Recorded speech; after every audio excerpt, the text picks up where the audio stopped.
Shoulder instability is a major contributor to many shoulder issues, leading to things like impingement, labral tears and tendinopathy. But a lot of traditional rotator cuff muscle exercises simply aren't enough to stabilize the shoulder sufficiently, at least in many cases. So here's a really easy but effective exercise to help an unstable, painful shoulder, even one that you can't move very well. The head of the humerus has a tendency to move forward and up within the joint, impinging and damaging structures within the shoulder. So it makes sense that an exercise that holds the humeral head back and down within the joint will help. The famous physiotherapist Brian Mulligan did this with bands, but you can do this with your own muscles. Let's start off with a basic version of this exercise that works both shoulders at once.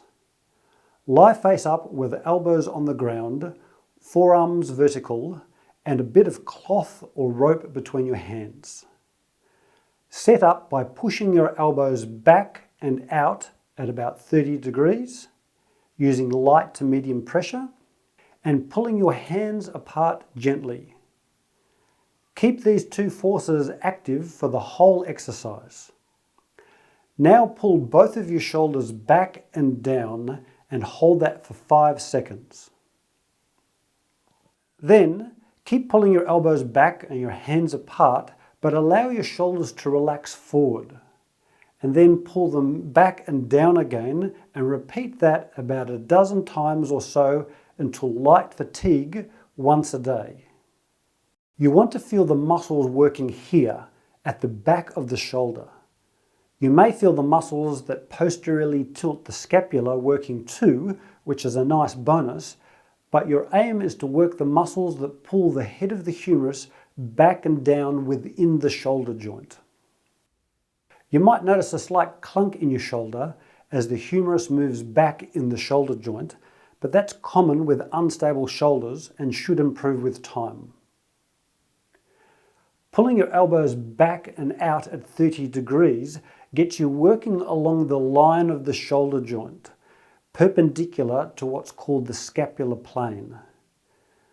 Pulling the hands apart helps to take the lats out of the exercise and engages the infraspinatus and teres minor. Just be aware that you don't want to have your shoulder back and down for every shoulder movement, particularly when your arm is up. That's a common misconception. We just use this cue for this specific exercise to strengthen and activate certain muscles. There's actually a few ways of doing this exercise. Another great version is with a light band, some rope, or a gym pulley with about 5 kilos on it or so, set up at waist level. To begin, pull the band back so that your elbow is beside your body. Then turn your feet and body in 30 degrees so that some of the force pulling your elbow back is going out slightly, like in the previous version. Standing in this direction also gets you externally rotating without having to think about it. Once you've set up, do the same motion with your shoulder. Pull it back and down within the socket, hold for 5 seconds and repeat until light fatigue once a day. Just remember to keep the tension on the band or the pulley the whole time. The progression exercises are an important part of this exercise.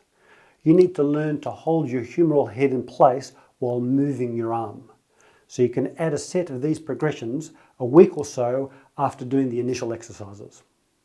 The easiest way to do the progression exercises is with the band or the pulley. Start off as normal, turned in 30 degrees and pulling your shoulder back and down, but then move your arm forward and back as you keep your shoulder back and down. Move slowly, straight forward from your body, and don't move your elbow behind your body as you come back.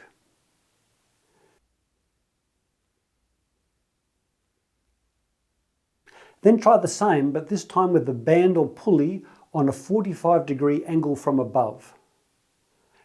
As you move, don't lift your elbow higher than your shoulder or behind your back. With time, you can start to add more resistance. But as you add a set of these moving progressions, change to doing these exercises every second day to give the muscles more time to recover. A similar progression can be done in the original face-up position, just using the other arm to create the resistance. Or if you don't have a band or pulley, you could just hold onto a pole or something similar, like a door frame, and lower your body back to create that arm movement.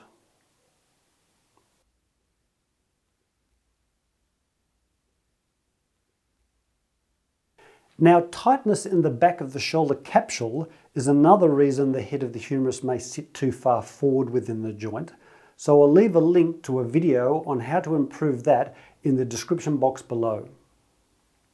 To improve the health of your shoulder, you obviously need to do more than this one exercise. You need to strengthen the external rotators of the shoulder, the muscles that upwardly rotate the shoulder blade, and the muscles that posteriorly tilt the shoulder blade. So I'll leave a link to a video on how to do those three things down below too. And if you want to see my video on the 3 exercises everyone should be doing, I'll leave a link down there for that too. Anyway, there you go. I hope you liked the video. If you did, please consider liking and subscribing because it always really helps. And let me know how you go in the comment section below. Okay, cheers. It's a major contributor to many shoulder issues. God, what a start. A week or so after starting off with the initial ones that you did at the beginning.